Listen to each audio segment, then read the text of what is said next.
Garden tour, May 4th, 2026. It's a little windy and it's rush hour on a Monday evening, so it's going to be a little noisy, but there's not much to see anyways. It's been a cool, wet spring, but I've already got stuff in the garden. Of course, here's the garlic, looking strong and healthy. A little nibbled down at the far end from the deer. Here is a bed of baby lettuce leaf.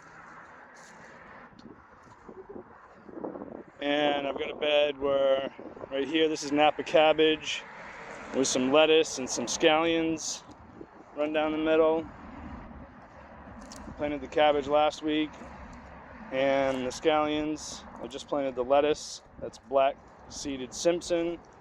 Then we've got some scallions in the middle. This bed over here, once the lettuce ends, right here we've got radishes. Still some grass in there, so when the radishes come out, I'll have to knock that down again.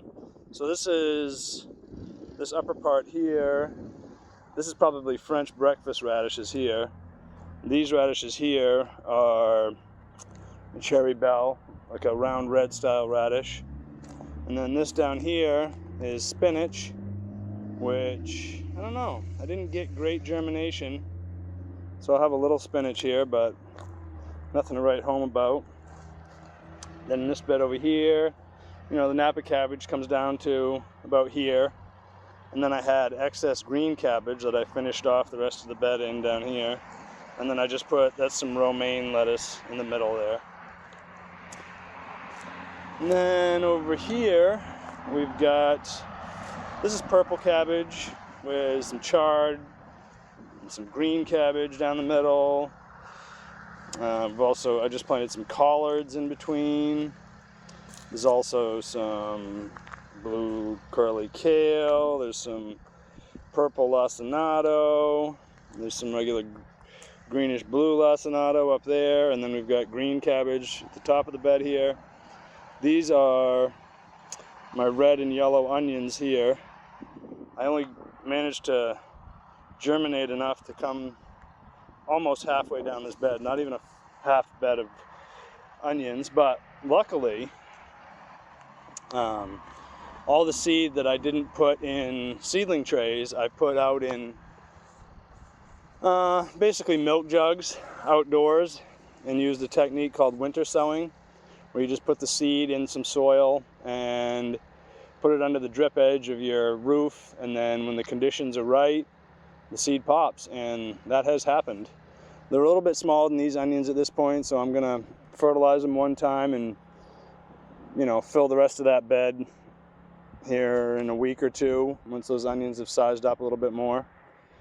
Here is a second planting of cherry bell or round red radishes right here, there's actually peas in the middle. So this, once these radishes are pulled, this will be carrots, you know, on either side of my peas, like I normally do. I just seeded right here my second planting of French breakfast radishes.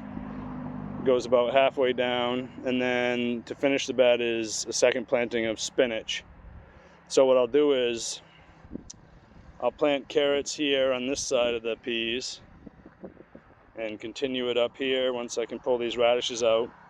And then when the radishes and spinach are done on this side of the bed, I'll pull that out and I'll seed a second seeding of carrots.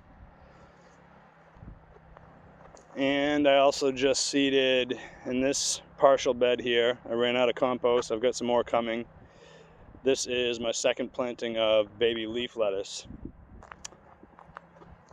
So that's about the extent of what I have planted so far. I also did plant, I have rye from last year planted here in these last, 3 or 4 beds here.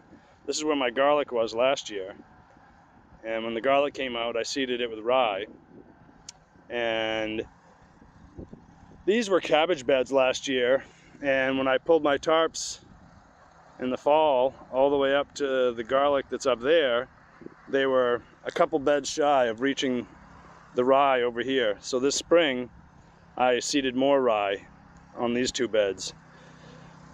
You know, hopefully at some point it'll catch up to this older rye, but either way, come June, when I knock it down, it'll just be that much more biomass that I can use for mulching various parts of the garden, probably the garlic. But anywho, that's a short one. That's about what we've got in the garden so far this year. It's a beautiful early May day, but that's about the gist of it.